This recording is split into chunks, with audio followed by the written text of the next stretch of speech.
ಯಕ್ಷಗಾನ ಗಣೇಶನ ರೆಡಿ ಮಾಡಿದ್ದೀರಾ, ಸುಮಾರು ಎಷ್ಟು ಸಮಯ ತೆಗೆದುಕೊಳ್ತು ಇದನ್ನು ರೆಡಿ ಮಾಡೋದಕ್ಕೆ? ಯಾರು ಇದನ್ನು ರೆಡಿ ಮಾಡಿರೋದು? ಮೊದಲಿಗೆ ಕರ್ನಾಟಕದ ಜನತೆಗೆ ಎಲ್ಲರಿಗೂ ನಮಸ್ಕಾರ. ಈಶಪುತ್ರ ಎಂಟರ್ಪ್ರೈಸಸ್ ಕಡೆಯಿಂದ ನಮಸ್ಕಾರ. ಇದು ನಾವು ಮ್ಯಾಕ್ಸಿಮಮ್ ಒಂದು 2 ತಿಂಗಳಿಂದ ಮೋಲ್ಡ್ ರೆಡಿ ಮಾಡಿ ಮಾಡ್ತಿದ್ದೀವಿ. ಸೊ ಇದು ಮೋಲ್ಡ್ ರೆಡಿ ಆಗಿ ಬರೋಕ್ಕೆ 2 ಮಂತ್ಸ್ ಆಯಿತು. ಈ ವರ್ಕ್ ಮಾಡೋಕ್ಕೆ ನಮಗೆ ಈ ಸ್ಯಾರಿ ಏನಿದೆ ಈ ವರ್ಕೆಲ್ಲ ಮಾಡೋಕ್ಕೆ ನಮಗೆ 2 ವೀಕ್ಸ್ ಆಯಿತು.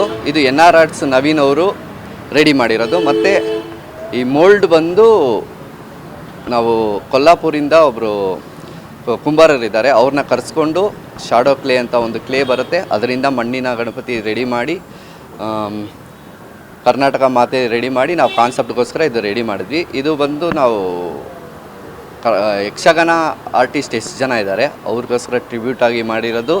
ನಮ್ಮ ಕನ್ನಡ ಕಲೆ ನಮ್ಮ ಹೆಮ್ಮೆ, ಅದನ್ನು ಬೆಳೆಸ್ಬೇಕಂತಲೇ ನಾವು ಒಂದು ಮೆಸೇಜ್ ಇರಲಿ ಅಂತ ಮಾಡಿರೋದು. ಎವ್ರಿ ಇಯರ್ ನಾವು ಒಂದೊಂದು ಮೆಸೇಜ್ ಕೊಡ್ತೀವಿ. ಇದು ನಮ್ಮ NR ಟೀಮ್ ಕಡೆಯಿಂದ ಫಸ್ಟ್ ಮೆಸೇಜ್ ಆಗಿದೆ. ಓಕೆ, ಇದು ನೋಡಿದ ತಕ್ಷಣ ಅಂದರೆ ಕೆಲವೊಂದಿಷ್ಟು ಡೌಟ್ ಇರುತ್ತೆ, POP ಗಣೇಶನ ಮಣ್ಣಿನ ಗಣೇಶನ ಅಂತ.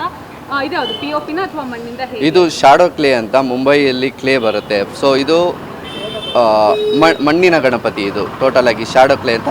ಮ್ಯಾಕ್ಸಿಮಮ್ ನಿಮಗೆ 5 ಅವರ್ಸಲ್ಲಿ ಫುಲ್ಲು ಕರ್ಗೋಗ್ಬಿಡುತ್ತೆ. ಈಗ POP ಕೋಟಿಂಗು ಅದು ಇದು ಅಂತ ಬರ್ತಿದೆ, ಅದೆಲ್ಲ ನಾವು ಯಾವುದು ಯೂಸ್ ಮಾಡಲ್ಲ. ಇದು ಪೇಪರು ಮತ್ತು ಶಾಡೋ ಕ್ಲೇ ಅಂತ 2 ಮಿಕ್ಸ್ ಮಾಡಿ ಆ ಮೆಟೀರಿಯಲಲ್ಲಿ ಮಾಡಿರೋ ಒಂದು ಗಣಪತಿ.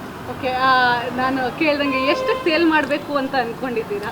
ಮ್ಯಾಮ್ ನಮಗೆ ಖರ್ಚೆಲ್ಲ ಬಂದು ಒಂದು 60,000 ಆಗಿದೆ. ಸೊ ಆ ಆರ್ಟಿಸ್ಟ್ಗಳು ಬಂದು ಇದು ಪ್ರೀತಿಯಿಂದ ಎಷ್ಟಕ್ಕೆ ತೊಗೊಂಡೋಗ್ತಾರೋ ಅವ್ರು ಖುಷಿಯಿಂದ ಅಷ್ಟು ಖಂಡಿತವಾಗ್ಲೂ ಖುಷಿಯಿಂದ ಕೊಟ್ಟು ಕಳಿಸ್ತೀನಿ. Okay, thank you.